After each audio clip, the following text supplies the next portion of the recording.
It's tournament time. It's Picking tournament time. Picking teams. Freestyle, Matt. Give the people what they want. I slept for 3 hours and I'm picking random teams. And it's a Sunday night and I'm hungry because I didn't eat dinner. And South Carolina got the easiest bracket in the world. What do you got? Welcome to See You in the Lobby. Oh, man.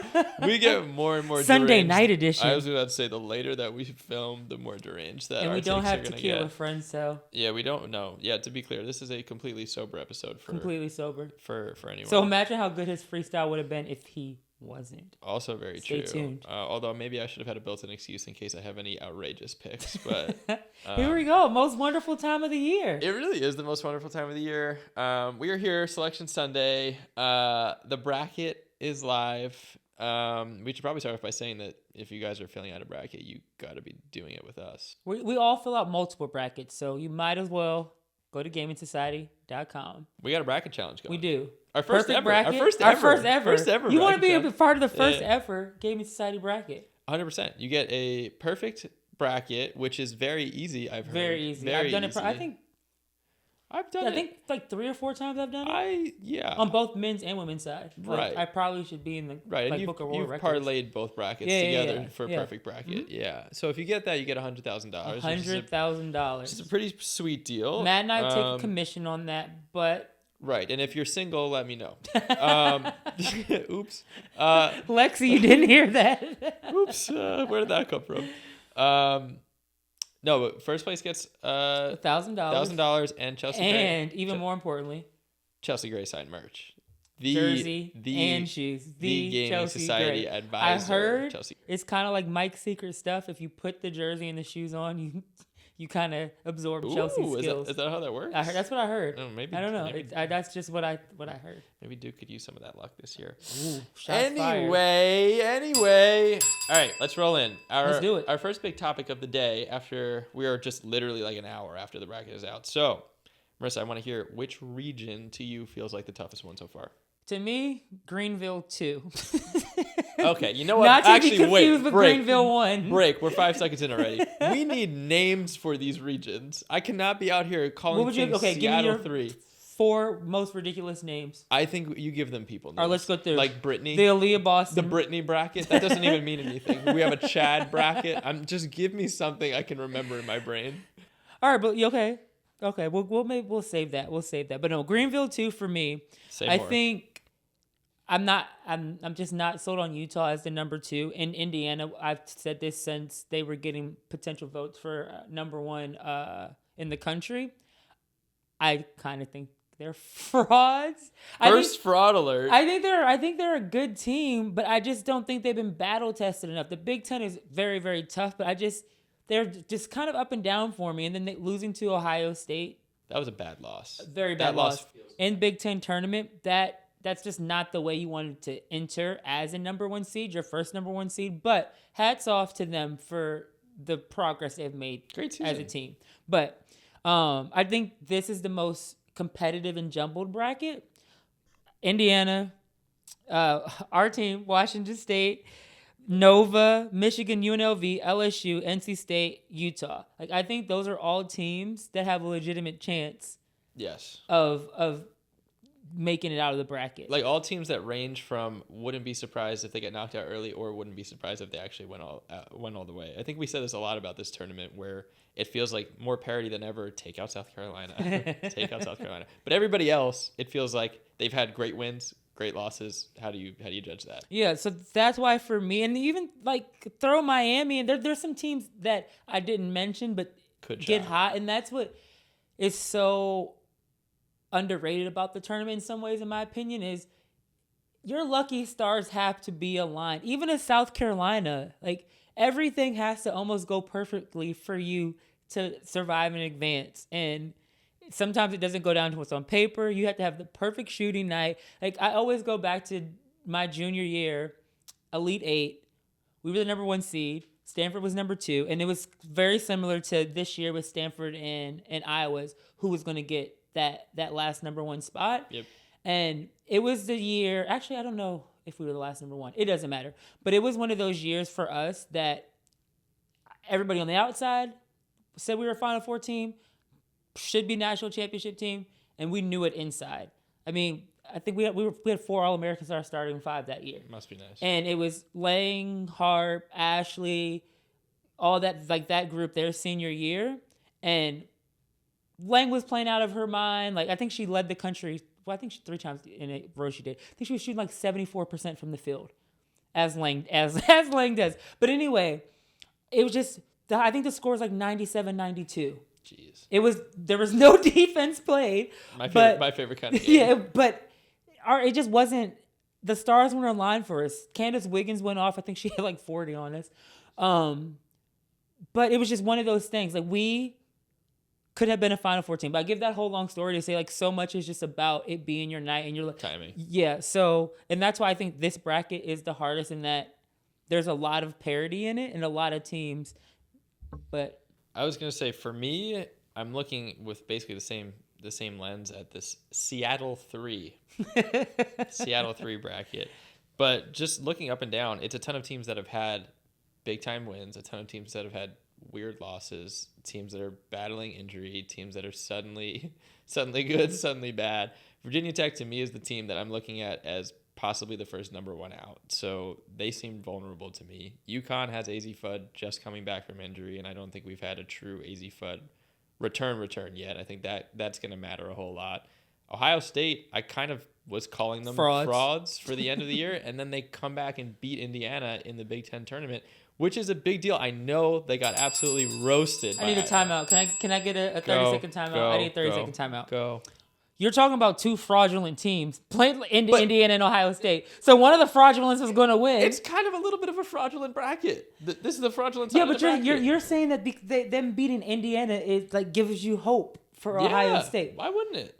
Because Indiana's fraudulent too. That's what I'm saying. You got 2 frauds competing. One fraud is going to come out on top, but 2.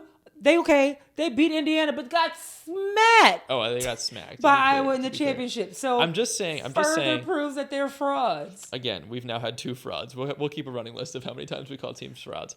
I'm just saying Ohio State is capable of winning at some point in this tournament. I'll continue going down the list. A lot of teams are capable. Tennessee, we know how much talent Tennessee has. Mm-hmm. They had a horrible start to the year. They've kind of come together a little bit towards the end of the year, which matters. Rickea Jackson is capable of taking over any game this tournament has to bring. Iowa State won the Big 12 tournament literally today on Sunday. Looked great. Ashley Jones, one of the best scorers in the country. And UNC is a 6th seed, which I know that UNC has been really tough to watch in some stretches, but I didn't think they'd get as low as a 6th seed. I think those are 1 through 6 all can come out as the winner of this side of the bracket. That's why I think it's the most challenging. Okay. I can rock with your reasons. Thank you. I tried. Really I think they're pretty similar. I think it could go either way. It's the other 2 seem a lot clearer to me. Yeah, for sure. But with Ohio State, I gotta go back to them. I'm sorry. Back to the fraud alert. They've had too many blowout losses for me to give them like that credit. Like, we smacked them. Iowa smacked. Like, they've had some bad L's. With injuries mixed in. J.C. Sheldon missed some time. It happens. Yeah. All I'm saying is that it looks like, so then the entire right side of your bracket, just like close your eyes and fill some stuff in, because that I think is where the most upsets I think will happen on that side. All right, Seattle 3 bracket. Seattle 3 and Greenville 2. Who do you think has the potential to shock people in this bracket? I have UConn coming out of it. Mm-hmm. Same. I have Tennessee playing them in the Elite Eight. Look at us. You have the same thing? Look at us. Tennessee's my sleeper team. Tennessee's my sleeper. I think that they have the guns to knock out Tech. Yeah. And I think with Tennessee, you didn't hear much about them this year. Like, they had high aspirations coming into the season. Preseason top 5, I think. Yeah, and they've been very up and down, but tournament time is sometimes stars tournament time. Sometimes how many times can I say times? Stars come out. It's where stars come alive, and Tennessee has 2 players that are trying to get to the next level. They will get to the next level. Yeah. This is their opportunity to shine on the biggest stage. and they have an opportunity to up their draft stock. I mean, this draft, it's Aaliyah, Boston, and then it's it's South Carolina and the rest of the field. For the draft, it's Aaliyah, Boston, and the rest of the field.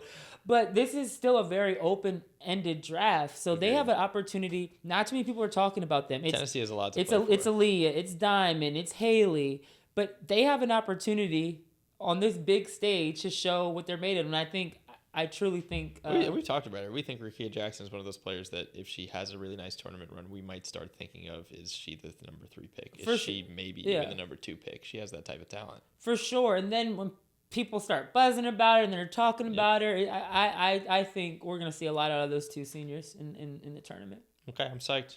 Bell us out. All right. I think we got to talk through some sleeper teams. Let's do it. I think that's what everybody who's filling out a bracket over these next few days is going to be looking at. I'm curious how you view things. I know that we've, in some ways, called this bracket a bit of a fraud, knowing that a lot of teams have some really bad losses.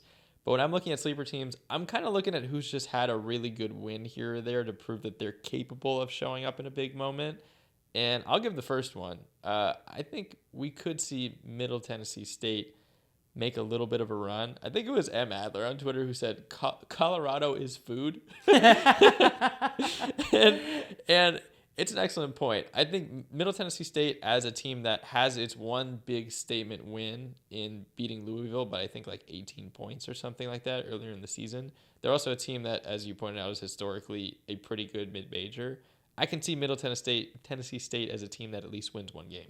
I think so for sure. MTSU, we played them in college, and I remember like Coach B making sure we knew they were not a team to play around. Like many of us had not heard of MTSU. Like I think we played them maybe my sophomore year, for our freshman year. They're mid-major, so you don't hear a lot about them, but they are always well coached, and they always seem to have that one player. I remember Alicia Clark. I remember, and before her, I wish I could remember the player's name, but they always had that one player that could literally just flat out score the basketball. It was always a 3-player that could rebound and score well, that carried their team. Like I said, they're well coached. They play good teams, but they don't have like a cakewalk schedule, so they definitely historically are known to be a very good team. So I could see them they're definitely at least getting out in the first round.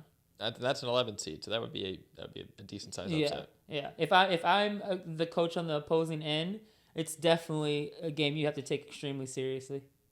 Who else you got? Who else do I have? Tennessee. Back to Tennessee. A team of ultimate hope. Yeah, and it was really hard for me to pick them. But something in my soul, in my gut's telling me it's right. You're like, now is the moment this team finally turns around. As I'm going through their schedule and their up and down season and how they, were predicted here. And then it's a lot of downs. Like even before we're recording and I'm like second guessing myself, I'm like, lost. They lost to them. Yeah. So guys, don't question my judgment out there watching. Matt, I know you. I question your judgment every day. It was tough looking at their schedule, but again, they have 2 potential first-round W picks that I think can carry them over that hump. Rickea Jackson, Jordan Hurston, watching them play, even in the SEC tournament, Hurston made a move, and I was like, that's a pro move. Yeah. Like that's a pro move. So I think again, they want to prove themselves. They want to up their draft stock, and when you have 2 dynamic players like that on your roster. Word to our co-founder, anything is possible. Is it dangerous picking a team that a preseason top 5 that just hasn't really showed up consistently? Are you feeling dangerous about it, or you're like, they have the talent, it's gonna happen? I mean, they made it to the SEC championship. A big deal. Yeah. And they beat LSU to get there. Huge win. So they're riding a high, even though they lost to South Carolina in the SEC championship. It's South Carolina. It happens to everyone. So you have to feel good about yourself starting the season, preseason projected here. You kind of nosedive a little bit. Then there's up and down. You have, some bad losses sprinkled in with a good win here or there. But then you finish your season beating LSU that's been talked about all season long. Yep. Because of, I can't think of her name right now. The rookie, the freshman who raps. Oh, flooded. Thank you. Yeah. And Angel Reese, guys, it's late. So late. So brain's forgive our brains. But anyway, you've heard about them all season long, so it's easy to let that affect your game. But anyway, they came in, made it to SEC championship. They're gonna be like that's confidence you want going in. Even though they didn't win, it's South Carolina. It's not like they lost to. That's almost an automatic L for most teams. Yeah. So you have to feel good about yourself going into, give you some momentum and some confidence that you made it there. So, yes. Don't let me down, Tennessee. Don't let me down. I know. We're both kind of dangerously in on them. I got y'all going pretty far. A little further than probably most people. We're getting your voice higher. Yeah, I have you guys going to the Elite Eight, so please don't let me down. Whoa. Because you have them too. I know. It just hurts. It hurts when you say it out loud. Isn't it funny how he questions my judgment, but then has Tennessee going just as far as I do? I'm going to have more opinions when I wake up and do this again. But no, Yep. Next. Anyway, we're on to another team I have. I have UNC as somehow a sleeper team because they're ranked so low. That is still that side of the bracket that makes me question what's going to happen. If everything went chalk, UNC would play Ohio State in the second round, which feels really winnable for them. And when you look at a team that has a lot of big wins, it's UNC. I'm just even looking at the board that we have written down with everything. Duke twice, NC State, Notre Dame, and Iowa State are all really good teams. So, yeah, I think UNC is a team that can just suddenly show up. No arguments there. I have them going to Sweet 16. DJ Kelly, let's do this. And losing to UConn. Let's do this. I'm riding too much on them. Never thought I would say this, but go Tar Heels. Yeah, go Heels. Actually, edit that out. I never said it. Our final unanimous choice as a sleeper team that is Washington State. Off of pure vibes and nothing else. Absolute energy. Pure vibes. Washington State. You guys literally they brought me joy watching them celebrate their conference championship and sing this song. It took me back to why I love college so much. 100%. Just being in that environment with people that you genuinely enjoy being around. You want each other's success. It's fun to cheer for people that are having fun. Energy also matters in the tournament. Mm-hmm. Obviously, you can't just out energy a lack of talent, but they have talent and they have actual momentum going forward. To pull off the string of Pac-12 upsets to actually win a championship is so chaotic. Mm-hmm. It was the first championship a women's sports team for that school has which ever was had crazy. In the Pac-12, which is crazy. And I think to which they're having a historical season. It feels good. Yeah. It just feels good. They're having a historical season. You can tell they're having fun. Oh yeah. And again, it's fun to root for fun. They're on a high. They have extreme momentum going in. I like our sleeper pick in Washington State. If there's a team to bet on for just pure vibes in itself, it is Shania Twain's own Washington State Cougars. Yes. That's all you're gonna give me. I'm trying out new bell rings. Like you trying out new raps. Trying out. That was a disappointing intro for me. I feel like I deserve more than that. That's okay. We're moving on. The thing everybody really wants to know as we're filling out brackets is who is going to get clowned on in a first round defeat unexpectedly. Yeah. Give them the Skylar Clown Award. Marissa, who do you think has a chance to go down in the opening weekend? I'm gonna go with Duke. Say more. Let's go Duke. This definitely has no Maryland bias showing here, by the way. What's so wild is that I'm inherently supposed to dislike Duke because of the old ACC days. I know we're not your rivals, We hear it all the time from Duke folks. Yeah. But 3 of my closest friends all went to Duke. Yeah, so we're talking about frauds, maybe. Whoa. I'm auditioning for new co-hosts immediately. Anyway, no, I just think Duke. I don't think they can score enough. We've seen it. They have a great point guard. I don't know. It's just something about Duke that I don't think that they're ready. I think it's fair to just have general bad vibes. Thank you. That's I don't have to be all deep about it. I just have general bad vibes. Just general bad, and I agree. The ACC does have a couple of teams with some just general bad vibes. That's why I'm also picking Louisville to go down in the first round.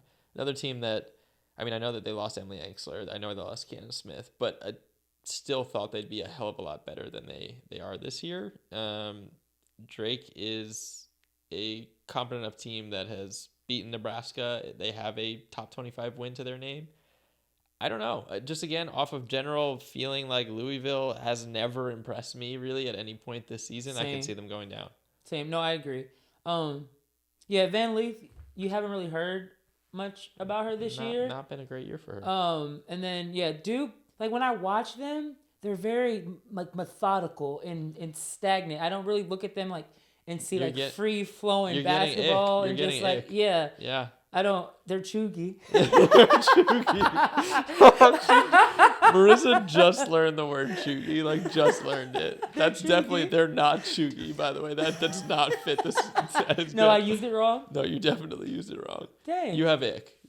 Okay. You can they just don't. When I think of like to make a run in the tournament, like you have a vibe about them. You need some juice. Look, Matt and I are all about the vibes. 100%. We're all about vibes. I think we know basketball, but we also. Bracket picking with vibes is a way to release, how you're feeling out onto a piece of paper. Yeah. Yeah. Okay. I got one more. Whoa, one more. Hold on. I love Desiree Young's game. I think UNLV has another shot as being an 11 seed that takes over 6. That means I have 2 11 seeds, by the way, in the round of 32. I can rock with you on those two. I can see the UNLV one. Michigan. Giving me nothing. Yeah, are they giving you the ick? They're giving me ick. They haven't done much this year for me to be impressed with. I was at the game when they played Maryland, and I was just like, They certainly are. They're out there. I mean, use yours. They're in fact a team. They are in fact. They are a team. Yeah. I don't have. You have Duke. No. Where did we have it different? Oh, I do have Louisville beating Drake. But I have Texas. I have them out in the round of 32. So we're on the same. We're on the same wavelength. A new segment that we literally just created. Just now.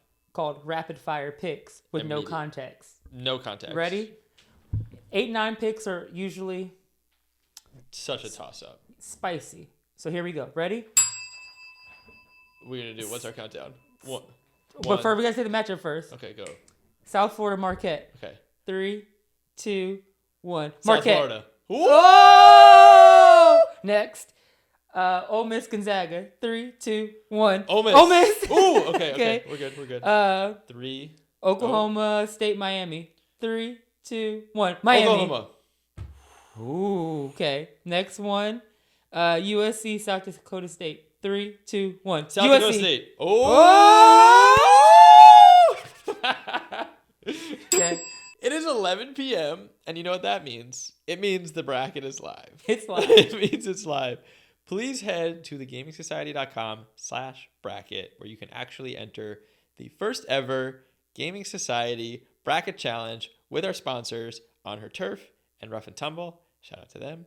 Everybody should play. It is free. If you get a perfect bracket, you get $100,000. If you get first place, you get $1,000 plus signed merch from the one and only Chelsea. Right, Chelsea Gray stuff. It's cool. It's fun. And second and third place wins some school merch prizes as well. So you should play, compete against us. We're probably going to brag about it throughout the entire week. We'll probably have some other challenges. Maybe you can win some other stuff on Twitter. Mm-hmm. Maybe if you beat me, I'll have some sort of a punishment because that seems to be the theme of this whole show. Yeah, it'll be a good time. Yeah, fill out the bracket. You can never have too many brackets in March Madness. Yeah, just do it. It helps us out. It helps us out. It helps you out. It feels like a real win for everyone. You just click buttons. Yeah, it's so easy. It takes a few seconds. And we just gave you a whole bunch of tips. Where are you getting the level of expertise? Where are you getting rapid fire pick vibes? where, yeah, you're getting the best collection of here's who has vibes and here who does not have vibes. And we know. Yeah, we've asked them. Yeah. We've asked each team. We got the insider knowledge. Thumbs up or down on your vibes. Right. You'd be surprised at the answers.